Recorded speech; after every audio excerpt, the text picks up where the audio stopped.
आणि आता बातमी रत्नागिरीतून आहे। सविस्तर बातमी पाहूयात। रत्नागिरी जिल्ह्यात अखेर मान्सूनचं जोरदार पुनरागमन झालंय। रात्रभर पावसाची संततधार रत्नागिरीत सुरू आहे।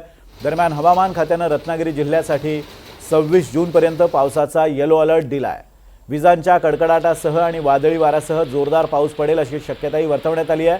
पावसानं गेले 15 दिवस दडी मारली होती, मात्र या दरम्यान दमदार पावसानं जिल्ह्यातील कृषी क्षेत्राला नवसंजीवनी दिली आहे। त्यामुळे बळीराजा सुखावलाय।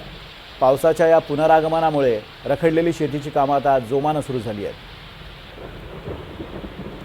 आणि या सगळ्या परिस्थितीचा आढावा घेतला आमचे प्रतिनिधी राकेश गुडेकर यांनी। संपूर्ण रत्नागिरी जिल्ह्यात सध्या पावसाची धुवाधार बॅटिंग सुरू आहे। रात्रभर पावसाची संततधार संपूर्ण रत्नागिरी जिल्ह्यात सुरू होती आणि त्याचमुळे नद्यांच्या पाणी पातळीत देखील कमालीची वाढ देखील झालेली आहे आणि समुद्राला सध्या आपण पाहतोय उधाण देखील आलेलं आहे। समुद्राच्या पाण्यात देखील कमालीची वाढ झालेली आपण पाहतोय। आपण सध्या आहोत ते रत्नागिरीतील मांडवी समुद्रकिनारी आहोत आणि या ठिकाणी समुद्राची ही स्थिती पाहतोय।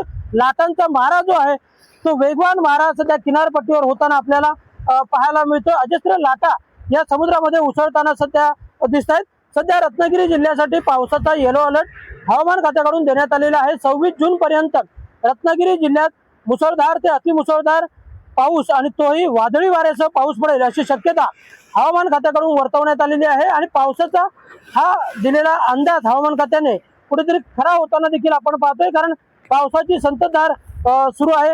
गेल्या 15 दिवसांपासून पावसाने दडी मारलेली होती। अल निनोच्या प्रभावामुळे हा पाऊस जो आहे तो गायब झालेला होता, पण कालपासून मात्र पाऊस दमदारपणे संपूर्ण रत्नागिरी जिल्ह्यात पडत असलेला पाहायला मिळतं आणि त्याचमुळे बळीराजा सुखावलेला आहे। नागरिकांना देखील दिलासा मिळालेला आहे। पण पुढचे काही दिवस हे जिल्हावासियांसाठी महत्त्वाचे असणार आहेत, कारण मुसळधार ते अतिमुसळधार पाऊस कोसळेल अशी शक्यता देखील हवामान खात्याने वर्तवलेली आहे। त्यामुळे एकूणच जर आपण पाहायला गेलं तर पुढच्या काही दिवसात रत्नागिरी जिल्ह्यासाठी येलो अलर्ट असणार आहे। त्यामुळे नागरिकांनी सावधानता व सुरक्षितता बाळगावी असं आवाहन देखील प्रशासनाकडून करण्यात आलेलं आहे। सध्याची ही स्थिती आपण मांडवी परिसरातली पाहतोय।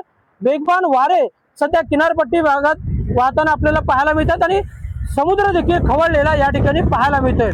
राकेश गुडेकर, NDTV मराठी, रत्नागिरी।